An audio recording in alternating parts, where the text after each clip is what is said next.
बेटा ये बीच में मैंने आपको टॉपिक छुड़वाए थे, आवेशित चालक की स्थितिज ऊर्जा, और एक ये टॉपिक, दो आवेशित चालकों को एक दूसरे से जोड़ने पर आवेशों का पुनर्वितरण।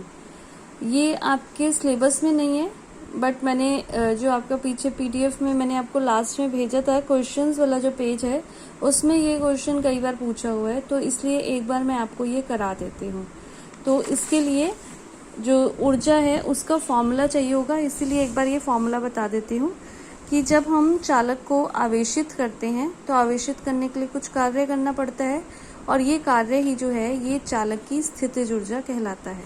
तो इसके तीन फॉर्मूलेज हैं जो आपको याद रखने। U is equal to 1/2 QV, U is equal to 1/2 Q square upon C, और U is equal to 1/2 CV square.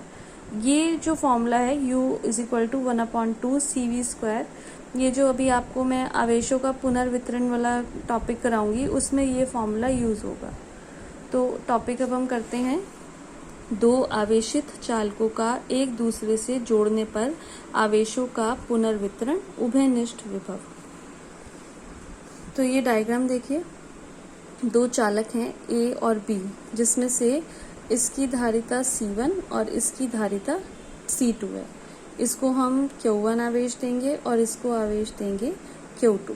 तो आवेश देने पर इसका विभव जो है V1 और इसका विभव V2 हो जाता है। तो इसका Q1 is equal to C1V1 जो धारिता का फॉर्मूला है, और Q2 is equal to C2V2। अब इन दोनों चालकों को एक पतले तार से जोड़ दिया जाता है। तो पतले तार से जोड़ देने पर ये जो आवेश है, आवेश हमेशा क्या होता है, ऊंचे विभव से नीचे विभव की ओर जाने लगता है, और कब तक जाता है कि दोनों का विभव जब तक समान ना हो जाए, जैसा कि आपको डायग्राम में भी दिख रहा है। तो विभव जो है A से B की तरफ जाने लगता है, और कब तक जाता है, जब तक दोनों का विभव समान नहीं हो जाता, या फिर आवेशों का, इसको हम क्या कहेंगे, पुनर्वितरण हो जाता है, दोबारा से डिस्ट्रीब्यूशन होता है। और जो आवेश की कुल मात्रा रहती है वो Q1 और प्लस Q2 ही रहती है। अब ये चालक जो है एक दूसरे से दूरी पर है, जिसके कारण ये एक दूसरे पर प्रभाव नहीं डालते। अब इनकी जो कुल धारिता हो जाएगी, जब हमने इन्हें जोड़ दिया तो कुल धारिता is equal to C1 plus C2। तो जो उभयनिष्ठ विभव आएगा, V आएगा, वो आएगा कुल आवेश, मतलब Q1 प्लस Q2 अपॉन संयुक्त धारिता, कुल धारिता C1 प्लस C2। तो V is equal to Q1 plus Q2 upon C1 plus C2, और Q1 मैंने आपको ऊपर बताया C1V1 plus Q2 C2V2 upon C1 plus C2। अब जब हमने इन दोनों आवेशों को जोड़ दिया तो आवेशों का पुनर्वितरण हो जाएगा। तो पुनर्वितरण होने से, जैसा कि आपको पता ही है कि इसका आवेश कम होगा, इसका ज़्यादा हो जाएगा। तो हम ये मान लेते हैं कि जब हमने जोड़ा तो इसका आवेश जो है Q1 डैश हो गया और इसका आवेश Q2 डैश हो गया। जैसे हमने पहले लिखा था Q1 is equal to C1V1, Q2 is equal to C2V2। अब हम क्या लिखेंगे, Q1 dash is equal to C1V, क्योंकि जब वितरण होगा, वितरण होने पर विभव क्या हो जाएगा, कॉमन। इसी तरीके से Q2 dash is equal to C2V। तो Q1 dash upon Q2 dash is equal to C1V upon C2V। V से V cancel out, C1 upon C2। इसका मतलब अगर हम कोई आवेशित चालक हैं, उनको किसी चालक तार द्वारा जोड़ देते हैं, तो जो उनके आवेशों का जो अनुपात आएगा वो धारिताओं के अनुपात के बराबर होता है। अब स्थानांतरित आवेश की मात्रा, ये स्थानांतरित आवेश की मात्रा एग्जाम में नहीं पूछा जाता। जो एग्जाम में पूछा जाता है वो है आवेशों के पुनर्वितरण में ऊर्जा का ह्रास, ऊर्जा में कितनी कमी आती है।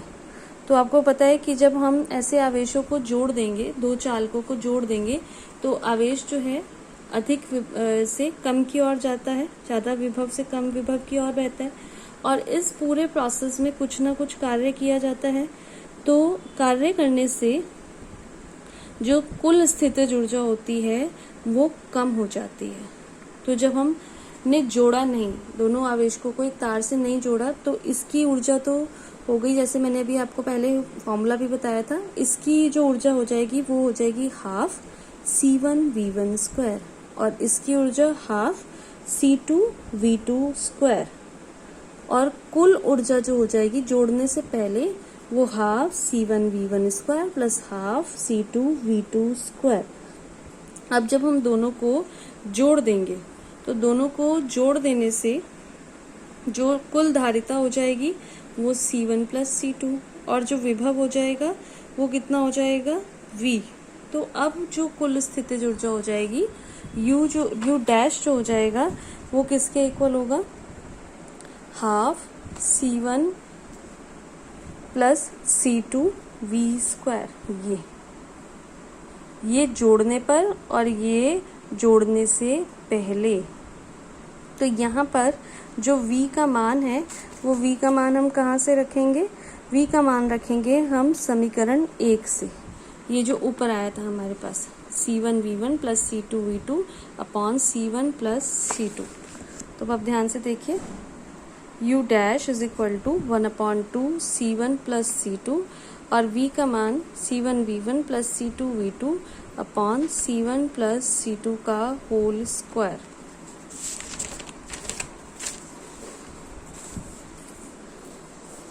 अब जो ऊर्जा का ह्रास निकालना है, हमें ऊर्जा में कमी निकालनी है। मैंने आपको बताया कि जब जोड़ा जाता है तो स्थितिज ऊर्जा में कमी आ जाती है।